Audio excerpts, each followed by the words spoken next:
Lucas, 6 anos, sempre foi uma criança carinhosa e alegre. Desde bebê, tinha uma relação próxima com a mãe, Carolina, mas também brincava tranquilamente quando ela precisava sair para trabalhar ou fazer alguma atividade. A avó ficava com ele, e Lucas passava a tarde desenhando, assistindo seus desenhos favoritos e brincando no quintal. Mas há cerca de 2 meses, algo mudou drasticamente. Lucas passou a ter crises intensas toda vez que Carolina tentava sair de casa. Ele chorava, gritava, agarrava-se às pernas dela suplicando para que não fosse embora. Dizia que tinha medo de que algo ruim acontecesse com ela, que ela não voltasse mais. À noite, acordava várias vezes pedindo para dormir na cama dos pais, dizendo que tinha pesadelos horríveis onde ficava sozinho e perdido. Carolina ficou completamente confusa. Será que estava mimando demais o filho? Será que Lucas estava fazendo birra para chamar atenção? Ela tentou ser firme, explicar que precisava trabalhar, mas as crises só pioravam. Lucas começou a se recusar a ir para a escola, reclamando de dores de barriga toda manhã. A professora relatou que ele ficava quieto e isolado durante as aulas, sempre perguntando que horas a mãe viria buscá-lo. Carolina não sabia que o filho estava desenvolvendo um transtorno de ansiedade de separação, uma condição que vai muito além do apego normal e saudável entre pais e filhos. O apego é uma necessidade fundamental de toda criança. É natural, esperado e saudável que crianças pequenas prefiram estar perto dos pais e sintam algum desconforto quando se separam deles. Isso faz parte do desenvolvimento emocional típico. Mas quando esse apego se torna tão intenso que impede a criança de funcionar normalmente, quando o medo da separação domina a vida dela e causa sofrimento desproporcional, estamos diante de algo que precisa de atenção profissional. Segundo a Associação Americana de Psicologia, o transtorno de ansiedade de separação afeta aproximadamente 4% das crianças em idade escolar e cerca de 1 a 2% dos adolescentes. No Brasil, a Sociedade Brasileira de Pediatria aponta que muitos casos não são diagnosticados porque pais e até mesmo profissionais confundem os sintomas com comportamento normal da idade ou com criança grudenta. O problema é que, quando não identificado e tratado, esse transtorno pode evoluir para ansiedade generalizada, fobias específicas e até transtorno de pânico na adolescência e vida adulta. Neste vídeo, vamos entender os 4 principais sinais que diferenciam o apego normal e saudável do transtorno de ansiedade de separação. Você vai aprender critérios objetivos de observação, exemplos práticos e, principalmente, o que fazer quando identificar esses padrões no seu filho. O objetivo não é criar preocupação desnecessária, mas oferecer ferramentas para que você possa reconhecer quando o comportamento do seu filho deixou de ser apenas apego e passou a ser sofrimento que precisa de ajuda especializada. Antes de identificarmos os sinais específicos, é fundamental entendermos o que diferencia o apego saudável do transtorno de ansiedade de separação, e por que essa distinção é tão importante para o desenvolvimento emocional da criança. O apego é uma ligação emocional profunda que a criança desenvolve com seus cuidadores principais, geralmente os pais. Essa conexão é essencial para o desenvolvimento saudável, proporcionando segurança emocional, confiança no mundo e base para explorar o ambiente. Crianças com apego seguro choram quando os pais saem, mas conseguem se acalmar relativamente rápido, aproveitam as atividades na ausência deles e ficam felizes quando retornam. Esse é o padrão esperado e desejável. O transtorno de ansiedade de separação, por outro lado, é caracterizado pela Associação Americana de Psiquiatria como medo excessivo e persistente de se separar das figuras de apego, medo desproporcional ao nível de desenvolvimento da criança. Não é apenas tristeza ou desconforto temporário, mas sim uma angústia intensa, persistente e paralisante. A criança desenvolve preocupações irrealistas e constantes de que algo terrível acontecerá com os pais ou com ela durante a separação. Esse medo interfere significativamente nas atividades diárias, no funcionamento escolar e nas relações sociais. Do ponto de vista neurobiológico, quando uma criança experimenta ansiedade de separação patológica, seu sistema nervoso está em estado de hiperativação constante.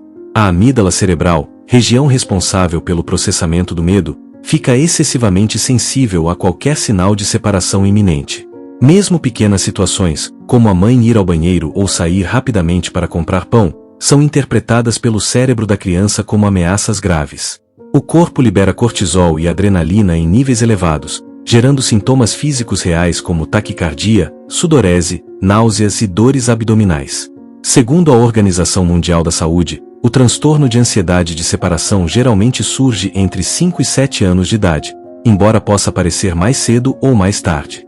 Fatores de risco incluem temperamento mais ansioso da criança, histórico familiar de transtornos de ansiedade, experiências traumáticas de separação como hospitalização ou perda de um ente querido, mudanças significativas na rotina familiar, ou até mesmo um estilo parental superprotetor que inadvertidamente reforça o medo da criança. A Sociedade Brasileira de Pediatria enfatiza que identificar precocemente esse transtorno é crucial porque ele raramente desaparece sozinho. Na verdade, sem tratamento adequado, tende a se intensificar e pode levar a consequências sérias como recusa escolar crônica, isolamento social, dependência excessiva dos pais mesmo na adolescência e desenvolvimento de outros transtornos de ansiedade.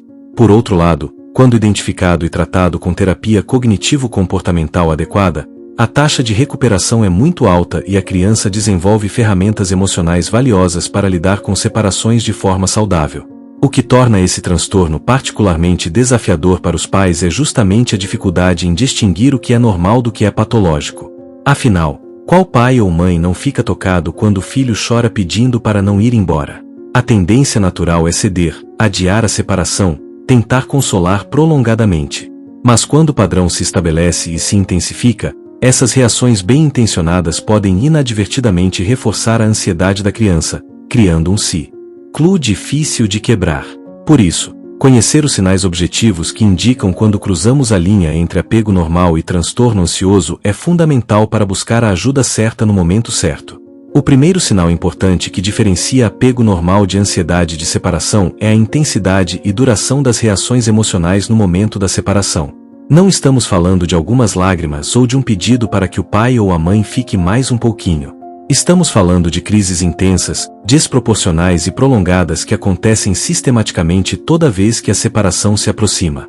Observe se seu filho apresenta reações extremas como choro incontrolável, gritos, hiperventilação ou até vômitos quando você precisa sair. Preste atenção se ele se agarra fisicamente a você com força, esconde suas chaves ou bolsa, ou tenta fisicamente impedir sua saída. Note também se essas crises começam muito antes da separação de fato acontecer, já na noite anterior quando você menciona que terá um compromisso no dia seguinte, ou logo pela manhã quando ele percebe que você está se arrumando para sair. É absolutamente normal que crianças pequenas, especialmente entre 2 e 4 anos, chorem quando os pais saem. Faz parte do desenvolvimento emocional típico. Elas podem chorar por alguns minutos, pedir colo, fazer carinha triste. Mas geralmente, após 5 a 10 minutos da sua saída, conseguem se acalmar com o cuidador substituto e retomar as atividades normalmente. Brincam, comem, interagem e, quando você volta, ficam felizes mas não demonstram que passaram por um sofrimento intenso durante sua ausência. Isso é apego seguro funcionando adequadamente. O que se torna preocupante é quando as crises duram mais de 30 minutos mesmo após sua saída. Acontecem 5 ou mais vezes por semana durante pelo menos 4 semanas consecutivas, e são tão intensas que a criança não consegue se acalmar de forma alguma. Quando ela continua chorando, recusando-se a comer, a brincar ou a participar de qualquer atividade durante toda a sua ausência. Quando as reações incluem sintomas físicos como vômitos repetidos, crises de choro que a levam à hiperventilação, ou comportamentos de autolesão como bater a cabeça ou se arranhar. Quando mesmo após você voltar, a criança permanece grudada em você por horas, com medo de que saia novamente. Marina, 5 anos, desenvolveu reações extremas quando a mãe voltou ao trabalho após um período em casa. Toda manhã, quando percebia que a mãe estava se preparando, começava a chorar compulsivamente, dizia que estava com dor de barriga, implorava de joelhos para que a mãe não fosse. Nos primeiros dias, a mãe pensou que era adaptação normal. Mas após 6 semanas, as crises não apenas continuavam como haviam piorado. Marina vomitava de tanto chorar, se agarrava à mãe com tanta força que deixava marcas nos braços. Na creche, passava o dia inteiro chorando, não comia, não brincava, apenas ficava sentada perto da porta esperando a mãe voltar. Quando a mãe finalmente chegava, Marina grudava nela como se tivesse sido salva de um perigo mortal, e demorava horas para relaxar novamente. Se você observar esse padrão de reações extremas por 4 semanas consecutivas, mantenha um diário anotando a frequência, intensidade e duração das crises. Documente também quanto tempo seu filho leva para se acalmar após sua saída, e como ele se comporta durante sua ausência segundo relatos dos cuidadores. Esse registro será extremamente valioso para o profissional que eventualmente avaliar a situação. O segundo sinal crucial é a presença de preocupações excessivas e irrealistas sobre o bem-estar dos pais ou sobre a própria segurança durante a separação. Crianças com transtorno de ansiedade de separação não apenas sentem tristeza ao se separar, elas desenvolvem medos catastróficos específicos sobre o que pode acontecer durante esse período. Preste atenção se seu filho verbaliza medos constantes de que algo terrível acontecerá com você. Perguntas repetitivas como: e se você sofrer um acidente? E se você não voltar? E se você ficar doente e morrer? Observe se ele expressa preocupações sobre ser sequestrado, se perder, ou algo ruim acontecer com ele na sua ausência. Note também se ele exige garantias constantes de que você estará bem e voltará, fazendo as mesmas perguntas dezenas de vezes mesmo depois de você já ter respondido. Veja se ele cria rituais de despedida cada vez mais elaborados, como precisar de múltiplos abraços, beijos em número específico, ou frases que precisam ser ditas de determinada maneira, como se isso magicamente garantisse que nada de ruim acontecerá. É normal que crianças, especialmente após ouvirem sobre algum acidente ou notícia triste, façam perguntas sobre segurança. Mamãe, você vai dirigir com cuidado, ou você vai voltar logo? São preocupações típicas que surgem ocasionalmente. A criança aceita sua resposta tranquilizadora, talvez pergunte mais uma ou duas vezes, e depois segue em frente. Ela confia na sua palavra quando você diz que estará bem e voltará. Esse é um nível saudável e apropriado de preocupação que demonstra apego, mas não paralisa a criança. O que se torna preocupante é quando essas preocupações são constantes, dominam os pensamentos da criança e não respondem à tranquilização. Quando ela faz as mesmas perguntas 10, 15, 20 vezes seguidas, mesmo depois de você ter respondido pacientemente cada vez. Quando desenvolve cenários catastróficos específicos e detalhados. E se o carro quebrar e você ficar presa na estrada sozinha de noite e alguém ruim aparecer?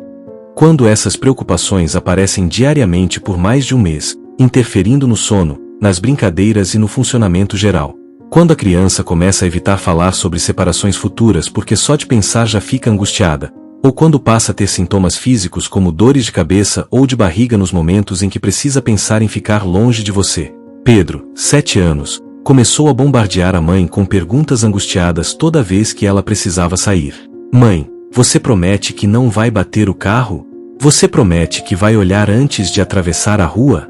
E se alguém te assaltar? E se você cair e quebrar a perna e não conseguir voltar para casa?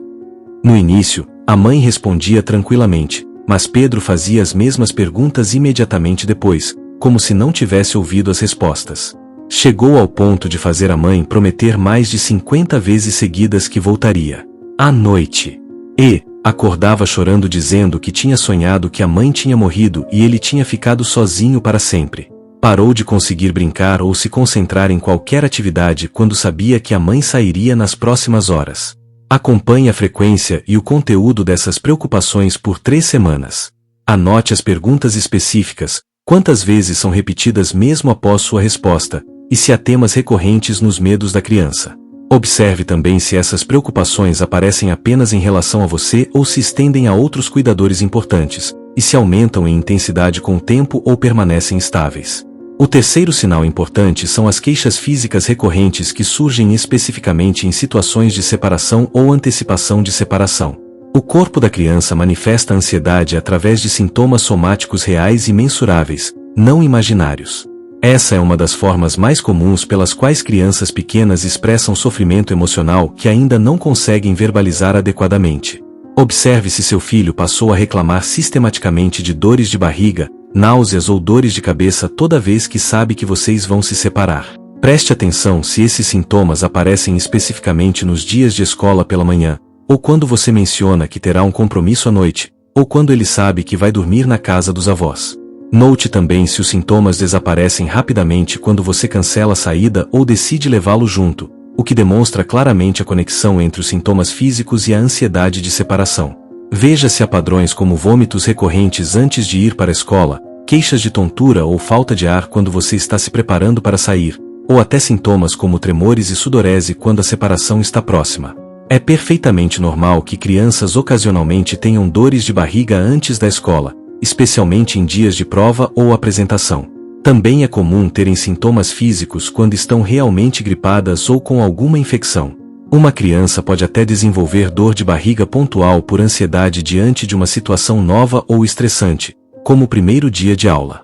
Esses episódios são isolados, têm uma causa identificável específica, e a criança geralmente consegue ir mesmo assim, acalmando-se depois de algum tempo no novo ambiente. O que se torna preocupante é quando esses sintomas físicos acontecem 3 ou mais vezes por semana, persistindo por mais de um mês, especificamente relacionados a situações de separação. Quando a criança apresenta múltiplos sintomas simultaneamente ou alternadamente, um dia é dor de barriga, no outro é dor de cabeça, depois é náusea. Quando os sintomas são tão intensos que a impedem de funcionar, chegando a vomitar de fato, ou tendo crises onde fica pálida, suada e com taquicardia. Quando exames médicos foram realizados e descartaram qualquer causa orgânica, mas os sintomas continuam aparecendo sempre no mesmo contexto emocional. Quando os sintomas desaparecem magicamente assim que a ameaça de separação é removida, apenas para retornar novamente na próxima situação similar. Carla, 8 anos, começou a ter vômitos todas as manhãs antes da escola. A mãe a levou ao pediatra diversas vezes, fez exames de sangue, ultrassom abdominal, testou intolerâncias alimentares. Tudo estava normal. Mas toda manhã, sem exceção, Carla vomitava. O pediatra percebeu um padrão. Nos finais de semana e feriados, Carla não tinha nenhum sintoma. Comia normalmente, brincava, estava bem. Somente nas manhãs de segunda a sexta, antes de ir para a escola, os vômitos apareciam. Em conversa mais profunda, descobriu-se que Carla estava com medo intenso de se separar da mãe porque o avô havia falecido recentemente, e ela desenvolveu o medo irracional de que algo aconteceria com a mãe enquanto estivesse na escola. O corpo de Carla estava gritando através dos vômitos o que ela não conseguia expressar em palavras: "Tenho medo de me separar de você."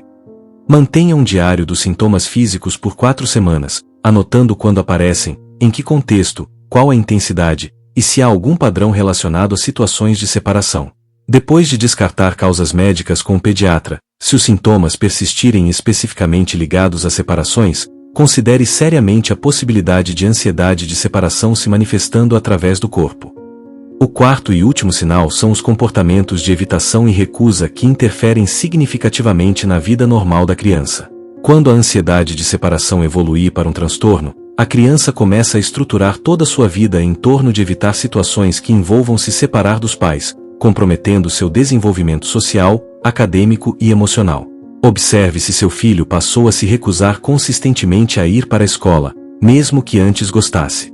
Preste atenção se ele evita dormir na casa de amigos, recusa convites para festas de aniversário onde você não ficará presente, ou não quer participar de atividades extracurriculares como esportes ou aulas de música.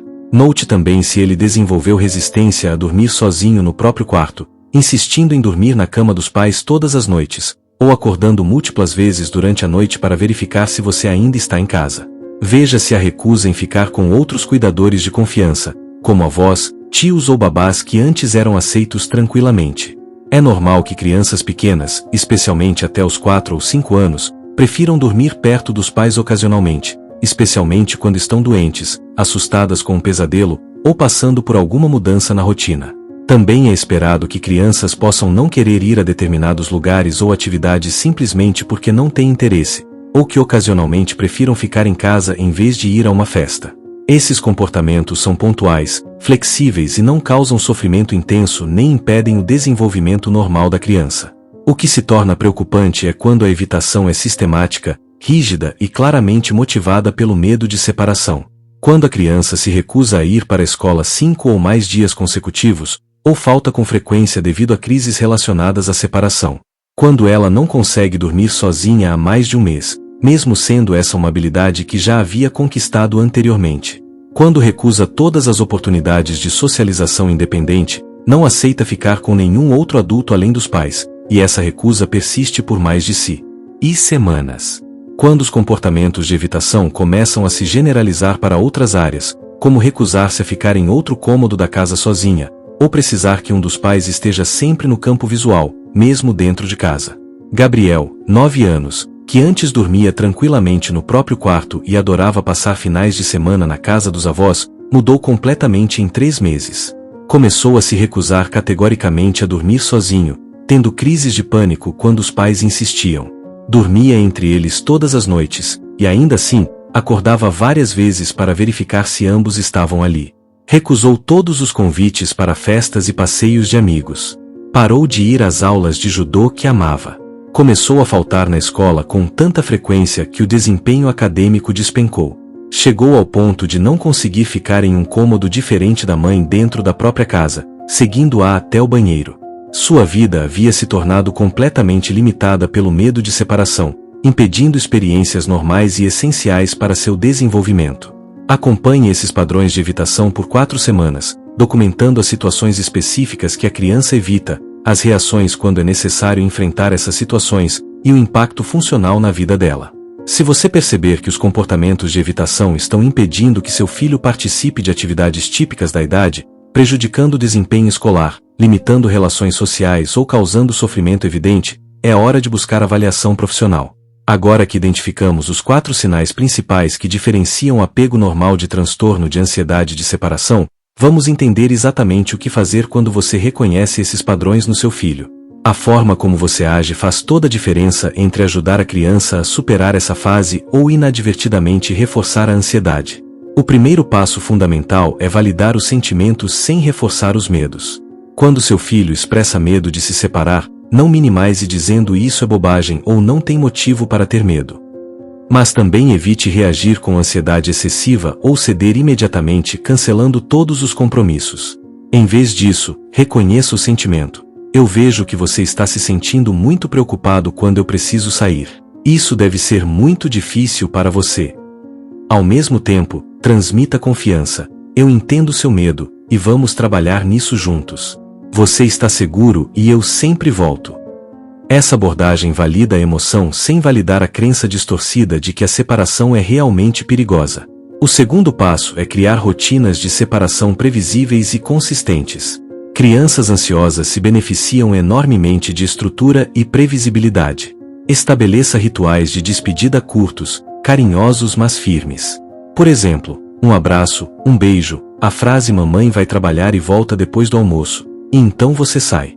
Não prolongue a despedida, não volte múltiplas vezes, não fique tentando convencer a criança por meia hora. Despedidas longas e emocionais aumentam a ansiedade. Mantenha sempre a mesma rotina, no mesmo horário quando possível, para que o cérebro da criança aprenda a prever e se preparar. Quando você volta, celebre calmamente o reencontro, reforçando: "Viu? Mamãe voltou, como sempre volta." O terceiro passo é implementar exposições graduais e planejadas. Não force a criança abruptamente a enfrentar separações longas e intensas, mas também não evite completamente todas as separações. Comece com separações muito breves e em contextos seguros. Por exemplo, deixe a criança brincando com um familiar querido e saia por 15 minutos para comprar algo na esquina. Gradualmente, aumente o tempo: 30 minutos, 1 hora, 2 horas. O objetivo é que a criança experimente repetidamente que a separação não resulta em catástrofe, que ela consegue lidar com a situação e que você sempre volta. Cada exposição bem-sucedida fortalece a confiança dela. Paralelamente, trabalhe o desenvolvimento de habilidades de regulação emocional. Ensine técnicas simples de respiração profunda. Quando você sentir aquele aperto no peito, vamos respirar juntos. Inspira contando até 4, segura, solta contando até 4. Crie um kit de conforto que a criança pode usar na sua ausência. Uma foto sua, um bilhete carinhoso, um objeto de transição como um lenço com seu perfume. Ajude-a a identificar pensamentos que aumentam a ansiedade. Estou pensando que algo ruim vai acontecer e a substituí-los por pensamentos mais realistas. Mamãe já saiu muitas vezes e sempre voltou bem. Quando buscar ajuda profissional especializada? Se após implementar essas estratégias consistentemente por 4 a 6 semanas você não observar melhora significativa, é hora de consultar um psicólogo infantil. Busque ajuda imediatamente, sem esperar. Se a criança apresentar sintomas graves como ataques de pânico com sintomas físicos intensos, recusa escolar absoluta por mais de uma semana, verbalizações de pensamentos autodestrutivos, ou se os sintomas estão piorando progressivamente em vez de melhorar. O tratamento mais eficaz para a ansiedade de separação é a terapia cognitivo-comportamental específica para esse transtorno, que trabalha tanto com a criança quanto orienta os pais sobre como manejar a situação em casa. Para escolher o profissional adequado, Busque psicólogos especializados em terapia cognitivo-comportamental infantil com experiência específica em transtornos de ansiedade. Pergunte sobre a abordagem utilizada, se há trabalho conjunto com os pais, e quantas sessões geralmente são necessárias. Um bom profissional não manterá a criança em terapia indefinidamente, mas trabalhará com metas claras e mensuráveis. Em alguns casos, o psicólogo pode sugerir avaliação psiquiátrica se considerar que medicação temporária pode ser útil associada à psicoterapia, especialmente se os sintomas forem muito graves e estiverem impedindo a criança de funcionar minimamente. O que você definitivamente não deve fazer: nunca saia escondido enquanto a criança está distraída, pois isso aumenta drasticamente a ansiedade e quebra a confiança. Não minta sobre quando vai voltar ou para onde está indo. Não ceda sempre às crises cancelando seus compromissos, pois isso ensina a criança que a ansiedade funciona para evitar separações. Não force a criança bruscamente a enfrentamentos extremos sem preparação adequada. Não critique, envergonhe ou compare com outras crianças. E não ignore sintomas persistentes esperando que passem sozinhos com o tempo. Pois transtorno de ansiedade de separação raramente se resolve espontaneamente sem intervenção. Lembra do Lucas, aquele menino de 6 anos que abriu nossa conversa? Depois que a mãe, Carolina, reconheceu que não era apenas apego exagerado mas sim ansiedade de separação real, ela procurou a ajuda de uma psicóloga infantil especializada. Durante 3 meses de terapia cognitivo-comportamental, Lucas aprendeu técnicas para lidar com seus medos, passou por exposições graduais cuidadosamente planejadas, e Carolina recebeu orientação sobre como manejar as despedidas e fortalecer a autonomia do filho. Hoje, Lucas consegue ir para a escola tranquilamente, dorme no próprio quarto, e até passou um final de semana inteiro na casa dos avós sem nenhuma crise. Ele ainda sente um pouco de saudade quando a mãe sai, mas aprendeu que esse sentimento é normal e que ele consegue lidar com ele. A família recuperou a qualidade de vida e Lucas está se desenvolvendo de forma saudável.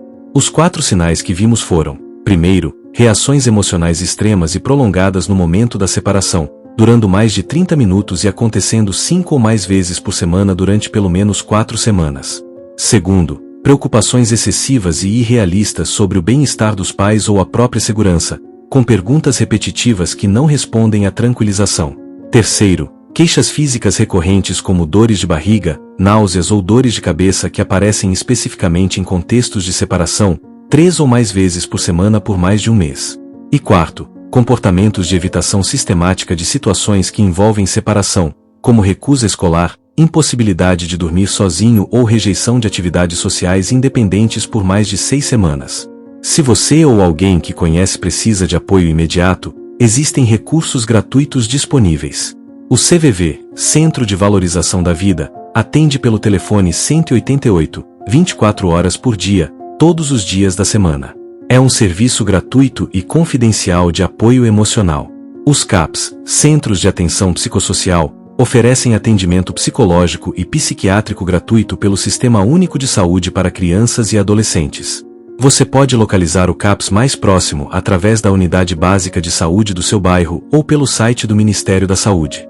O Disque 100 recebe denúncias de violação de direitos de crianças e adolescentes. Funciona 24 horas, é gratuito e pode ser anônimo.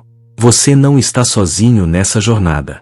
Reconhecer que seu filho está sofrendo com ansiedade de separação não significa que você falhou como pai ou mãe, nem que mimou demais ou foi superprotetor. Significa que você está atento, disposto a entender e buscar ajuda.